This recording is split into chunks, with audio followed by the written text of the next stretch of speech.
Sometimes I swear I have magic powers. I just woke up and jumped out of bed exactly 2 minutes before my 7 o'clock meeting. I didn't have any alarm set, nothing was there to remind me, but I did it. Yesterday I had a bit of a revelation that now that I have this really good syncing methodology for synchronizing between my phone, my camera, my GoPro, any other cameras I might be using, now that I have all of these things synced, I can actually do my editing anywhere because all the files are portable, all the files are synced. And so I'm doing an experiment today. The vlog that you saw yesterday, I actually posted 2 copies of it. And so the first copy was edited with my phone, just like I normally do, like I've done for more than 230 days now at this point. And the second was a copy that I actually did on my desktop.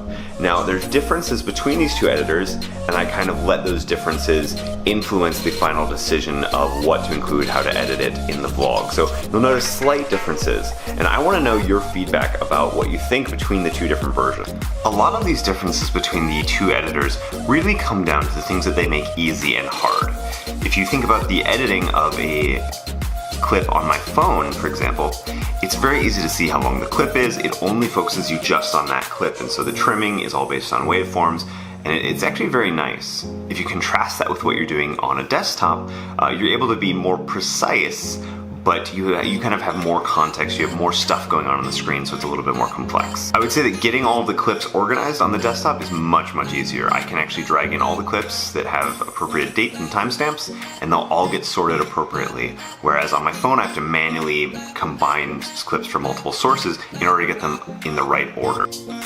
Because the mobile experience is really trying to simplify everything, one of the nice features it has is that it shows you the length of every clip, including audio. And so at the end of when I'm done editing and I know my episode is about 2 minutes and 50 seconds long, I can go look for an audio clip that's about 2 minutes and 50 seconds long, whereas on the desktop, that information is there, but it's not as prevalent, it's not as simple to do.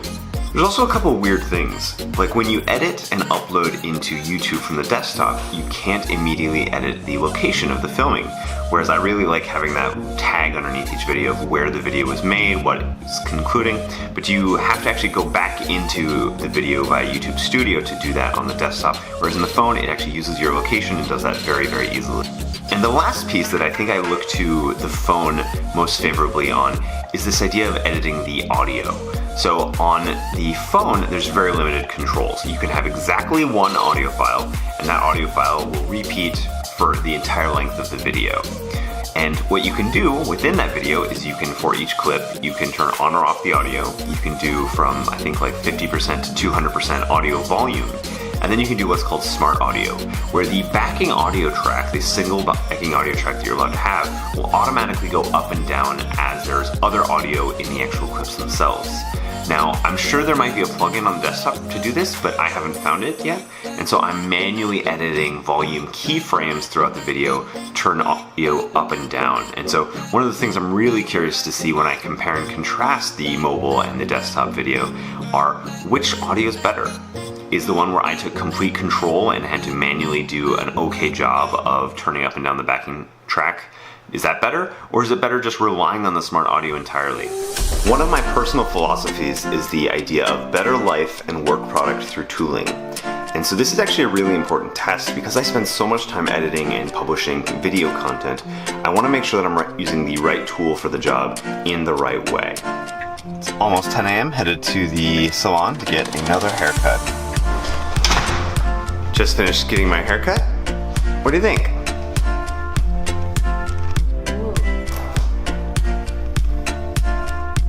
We're now headed down south to the city of San Jose to do a bunch of returns.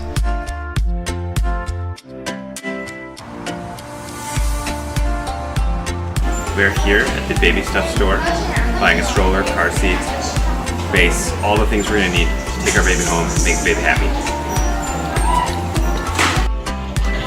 So retail's definitely struggling. We were just at the Bye Bye Baby store and we waited like, I don't know, 20 minutes for the guy to get the thing from the back.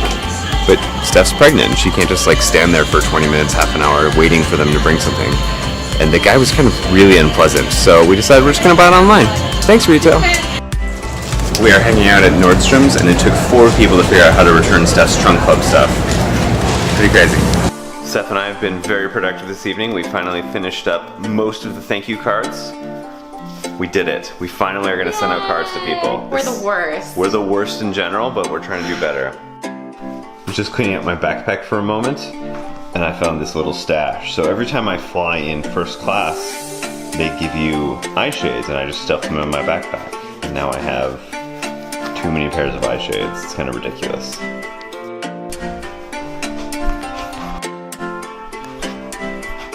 Stephanie and I have had a wonderful day. We got a bunch of things done from our list. We played some Overcooked. We watched an episode of Botched. Now it's time for bed. Good night.